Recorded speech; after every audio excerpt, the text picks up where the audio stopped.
Hello, welcome to Japan Seikatsu. I'm Ian. I want to speak to you today about the JET program placement in Shikoku.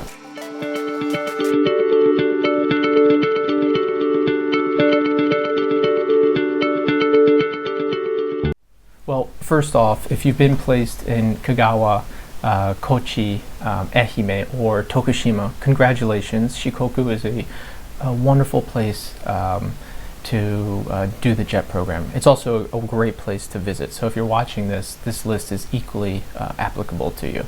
And what I've done today, I've written my notes. I have 6 recommendations for fun activities to do in Shikoku. And then I also have 6 bonus recommendations. And to create this list, it's a combination of myself. I did 3 years as an ALT in Shikoku, and I also spoke to 2 other JETs that each did 5 years as ALTs. And full disclosure, we are all Tokushima ALTs, so you may see some bias coming through here. For that main list of 6 recommendations, it's activities that I've done, and also this were very popular activities with my friends as well.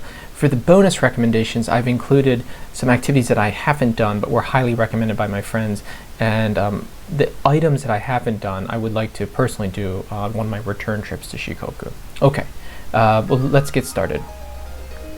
Number 1 is Iya Valley. So if you go out to Iya Valley, a great thing to do is to see the vine bridges, which date back to the 12th century, when defeated warriors would escape deep into the valley, and they would create these vine bridges, and if anyone was to follow, then they would cut the vine bridges.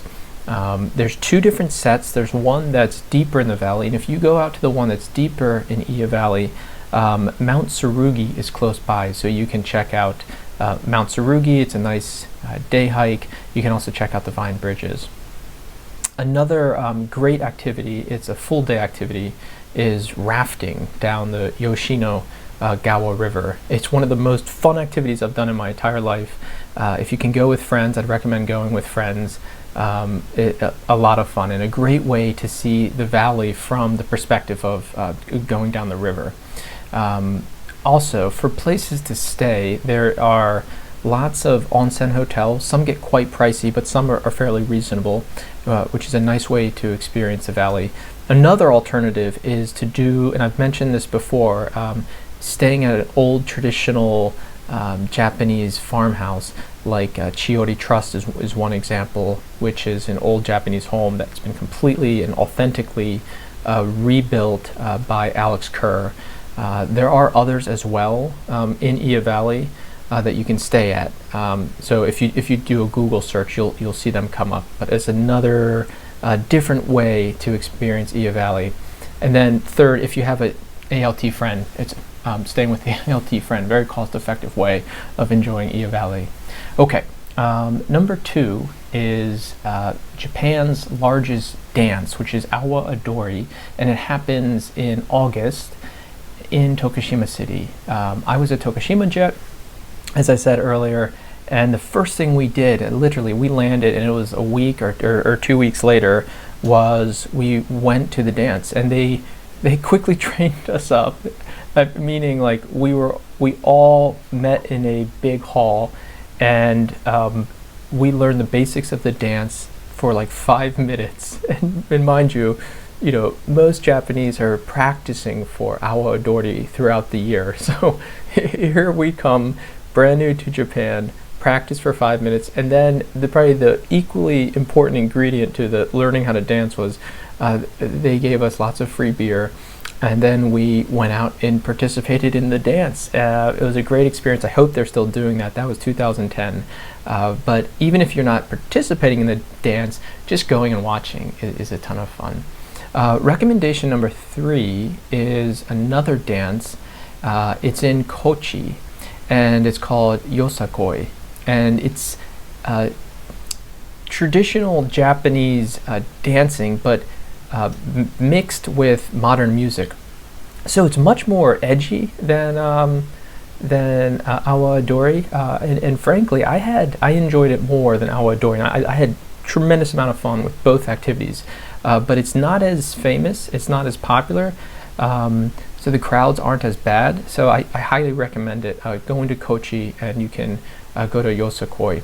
And on the topic of Kochi, the fourth recommendation is going to Kochi Castle and doing watching the cherry blossoms there. So doing Hanami at Kochi Castle.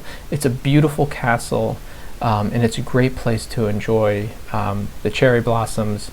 And this ties into recommendation number 5, which is close to the castle, is Hirome Ichiba Market, which is a market, and it has dozens and dozens of stalls and different types of food, and you can get the very famous fish in Kochi called katsuo, and get some katsuo and some beer, and they have these big open space in the center of the market with these benches where you sit down, and you can talk to other foreigners that you run into.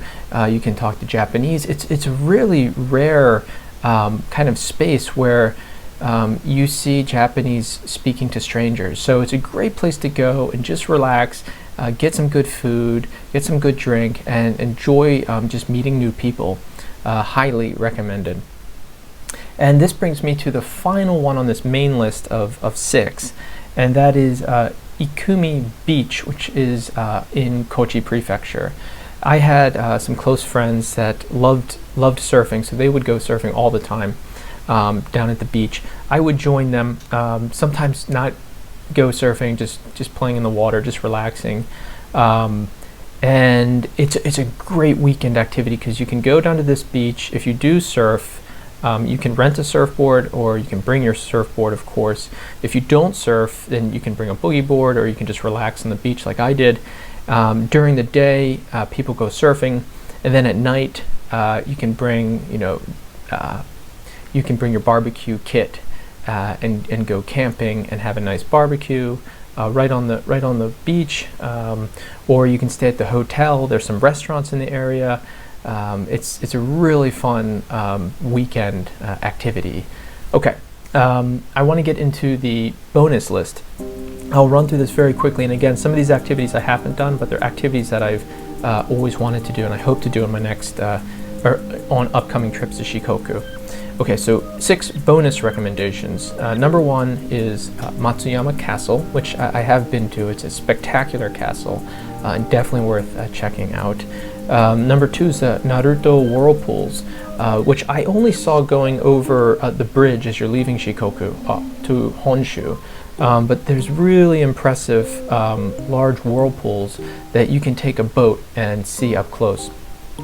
Number 3 is Indigo dyeing in Tokushima, where you can get shirts and clothes and different types of fabric dyed in the traditional method of indigo dyeing, which Tokushima Prefecture was famous for.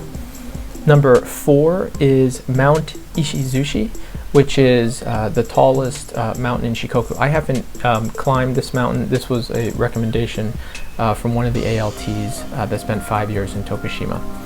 I would love to check it out.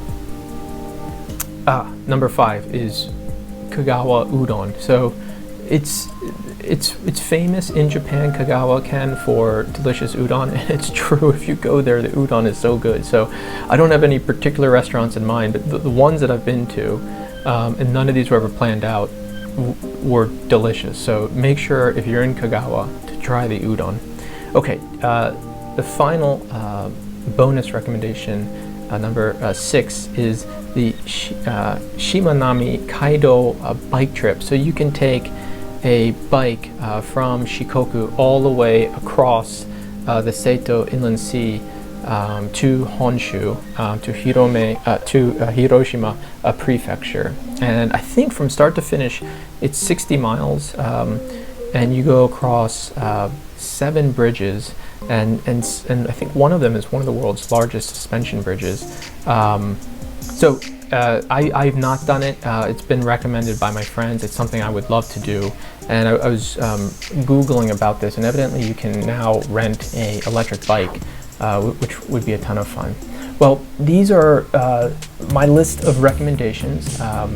please, if you have recommendations yourself, if you've been to Shikoku before, or if you live in Shikoku, please in the comments section do share what are your recommendations so that people that are new to Shikoku can check those out.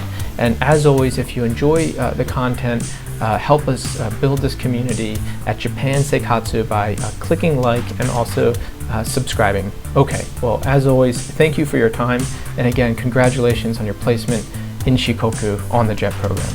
Take care.